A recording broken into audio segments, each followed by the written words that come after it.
Most people think Abraham Lincoln's death was a tragic stroke of bad luck. But when you look at the actual 24 hours leading up to it, it looks less like bad luck and more like a comedy of errors that ended in a national nightmare. April 14th, 1865. Washington, D.C. He doesn't know this is the last morning he'll ever wake up. Abraham Lincoln lies in bed at 7:30. Lincoln looked like he'd aged 20 years in the last 4. He wasn't just tired. He was running on fumes. His face, always gaunt, looks carved from something softer than it was.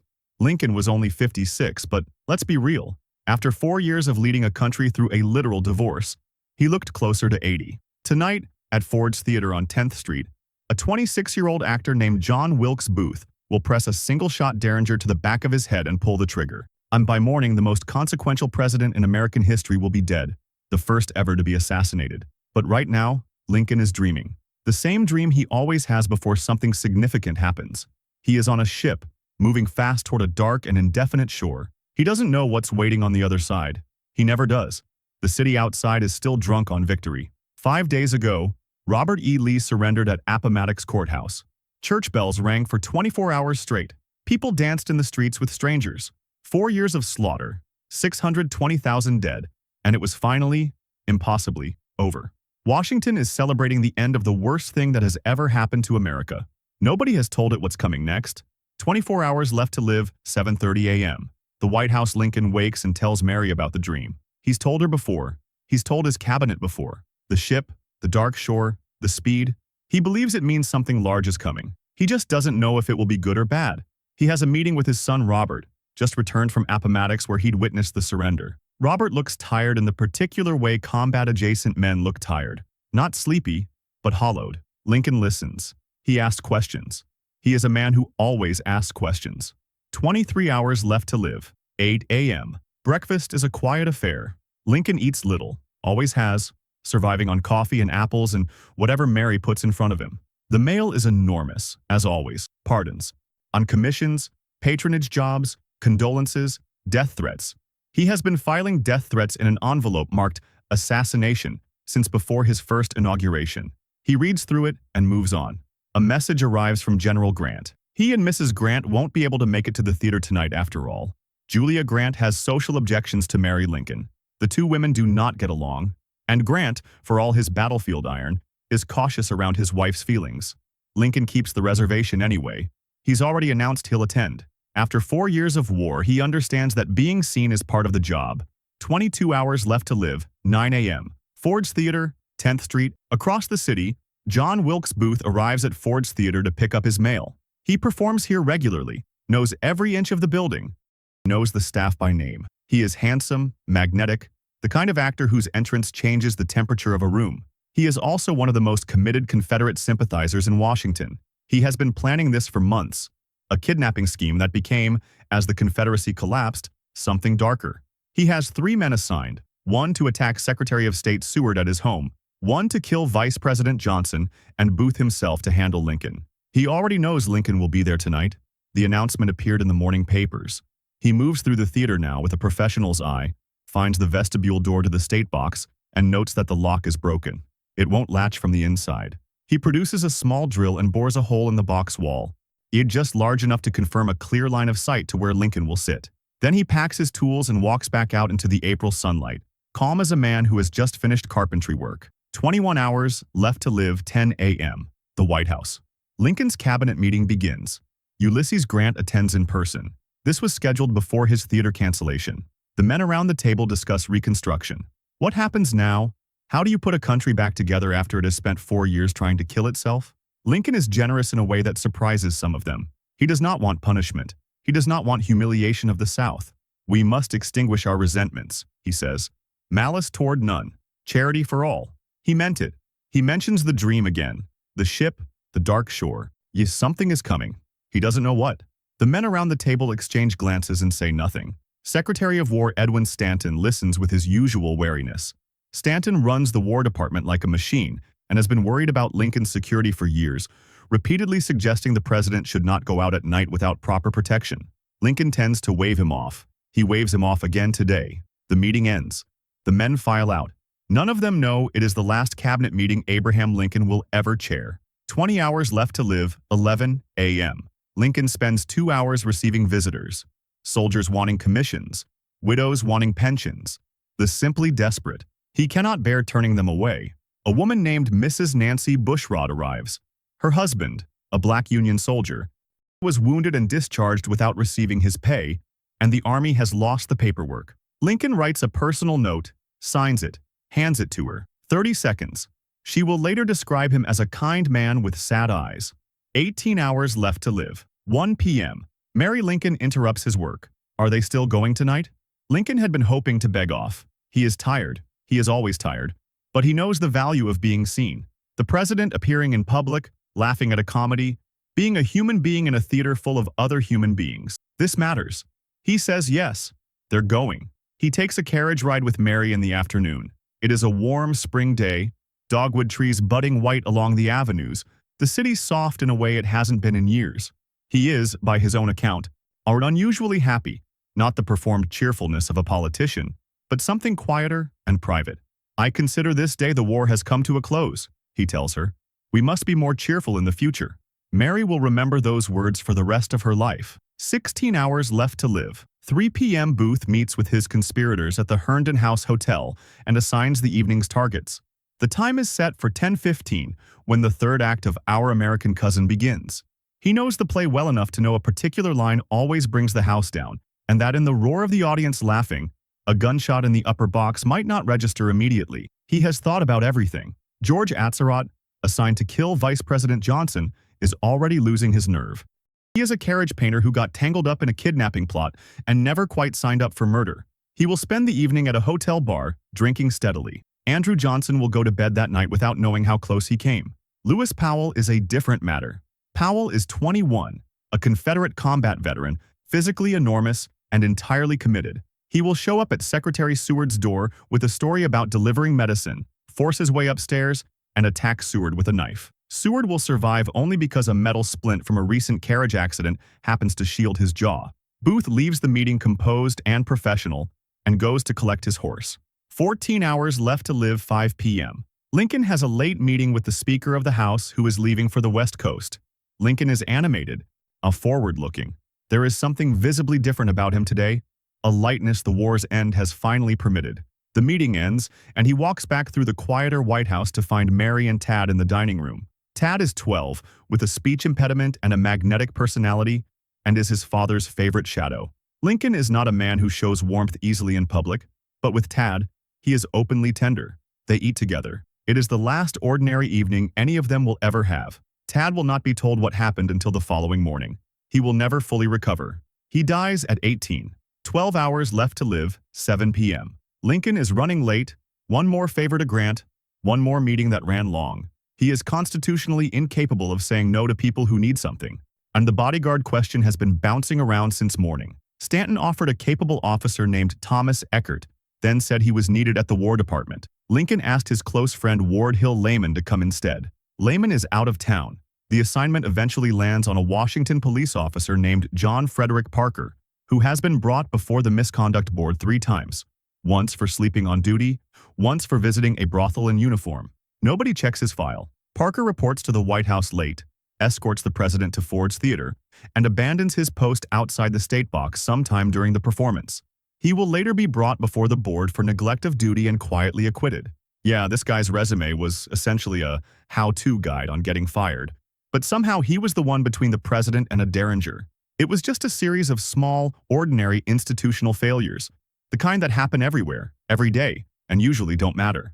Tonight they matter enormously. 10 hours left to live. 8:25 p.m. Ford's Theater. The carriage pulls up 40 minutes into the first act. The audience notices immediately a rustle, a murmur, then applause that ripples through the house. The orchestra swings into Hail to the Chief, and Lincoln stands in the aisle to acknowledge the crowd, tall and angular and unmistakably himself. He is genuinely happy to be here. The state box is draped in American flags with a framed portrait of George Washington between them. Lincoln settles into the large rocking chair the theater keeps specifically for him. He likes to rock when he sits. One of those small human details history tends to smooth out but shouldn't. Mary sits beside him, along with their guests, Major Henry Rathbone and his fiancée. The play continues, broad populist comedy that makes everyone laugh without requiring much of them. Lincoln leans forward, engaged, laughing at the right moments. Somewhere below, John Wilkes Booth is watching him. 9 p.m. Booth is at a saloon near the theater, working himself toward what comes next. He has a letter in his pocket, written to a Washington newspaper, explaining his reasons. "I can no longer doubt," he has written, "that with Lincoln dead, the South might yet live." In his mind, he is not an assassin. He is a patriot. He is the man who saves a civilization from the wrong kind of ending. He is not entirely wrong about Lincoln's importance. Or he is entirely wrong about everything else. The South will not rise. History will remember him not as a hero, but as the man who robbed the country of its best chance at peace. He finishes his drink and walks back toward the theater. 9:30 p.m. John Parker is no longer at his post. The chair outside the state box is empty. The official record never fully explains when he left or why. The investigation afterward produced no satisfying answer, and Parker faced no real consequences. He was just gone. Inside the box, Lincoln is cold. He wraps himself in a black wool shawl and settles back into the rocking chair. On stage, the third act is building toward its big laugh. The audience has no idea what is about to happen. They never do. 10:15 p.m. Booth moves through the theater with the confidence of a man who works here, showing a card at the door, climbing the stairs to the dress circle, finding the vestibule door to the state box. He bars it from inside using the wooden brace he prepared earlier, then leans down to peer through the small hole he drilled that morning. Lincoln is there, rocking slightly in his chair, watching the stage, entirely unaware. Booth steps through the box door and positions himself behind Lincoln's left shoulder. He presses the Derringer, a single-shot .44 caliber pistol, smaller than your hand, against the back of Lincoln's head, just behind the left ear. Then he waits, because he knows this play, and he knows what's coming. The line lands. The theater erupts. Booth pulls the trigger. The sound is swallowed by the laughter for a half-second. Then the world comes apart. Major Rathbone lunges and Booth slashes his arm to the bone with the knife, then vaults the railing of the box toward the stage 12 feet below. His spur catches in the bunting, an American flag, and he lands wrong, cracking a bone in his left leg. He stands anyway and shouts something toward the audience. Some people heard him shout the Virginia state motto, "Thus always to tyrants," in Latin. Others heard nothing coherent. Then he runs, limping, through a side door and into the alley where his horse is waiting. In the box, Mary Lincoln is screaming. Abraham Lincoln is slumped forward in the rocking chair, unconscious. The ball has entered the back of his skull and lodged behind his right eye. He has not flinched, has not made a sound. He felt nothing, and he will feel nothing again. He will never regain consciousness. 10:30 p.m. The Peterson House. The first doctor to reach Lincoln is Charles Leal, 23 years old and 9 days out of medical school. Leal examines the wound and understands immediately. This is not survivable. He clears clotted blood from the entry point to relieve pressure on the brain, and Lincoln's breathing steadies slightly. Not because this helps, but because it buys time. It means Lincoln can be moved. It does not mean Lincoln can be saved. They carry him across 10th Street to the Peterson House, a boarding house whose owner opens his door without hesitation. The back bedroom belongs to a lodger. The bed is too short. Lincoln is 6 feet 4, and they lay him diagonally across it, and his bare feet hanging off the edge. This is where Abraham Lincoln will die. Stanton arrives and immediately becomes the de facto commander of the crisis, organizing the search for Booth, sending telegrams, taking witness statements, running the government while its head is dying in the next room. He weeps once, briefly, then he does not weep again. Mary Lincoln is in the front parlor. She will live 17 more years in the fracturing wake of this night, growing progressively more unstable, eventually committed to an asylum by her son Robert.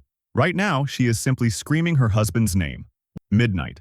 Lincoln's breathing has settled into the labored, irregular pattern of the severely brain-injured, loud and slow and wrong, in a way that fills the room. So the bedroom holds perhaps 60 people at various points through the night, rotating in small groups.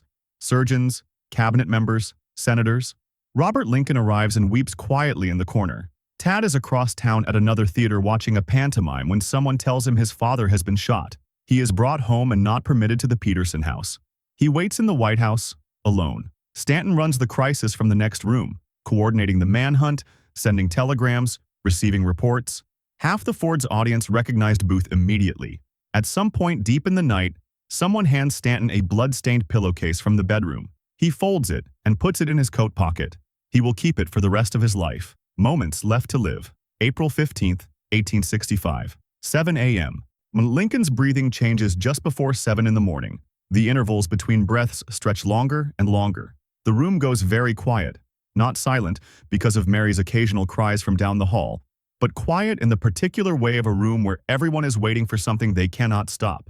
At 7:21 and 55 seconds in the morning, Abraham Lincoln stops breathing. The attending surgeon leans in, checks his pulse, and steps back. Stanton is standing by the window. He has been awake all night, running the government while its president died in the next room. He reaches up and removes his hat. He looks at the man in the bed, the man who held the Union together, signed the Emancipation Proclamation, and was going to guide the country back together without humiliation.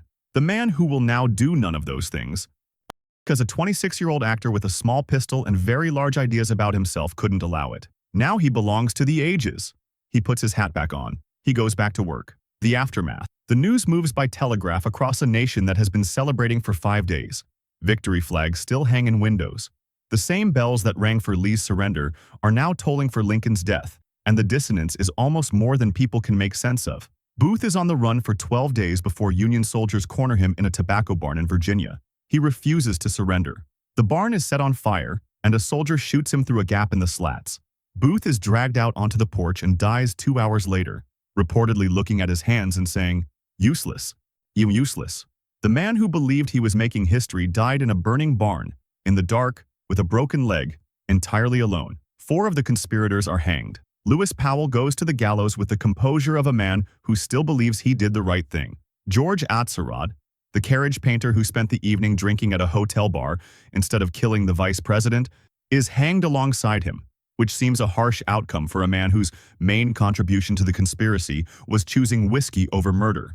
Lincoln's funeral train travels over 1,600 miles across 13 days, retracing the route he took to Washington for his first inauguration. 7 million people line the tracks, many of them Black Americans who know, with the instinct of the historically vulnerable, that what comes next will be harder without him.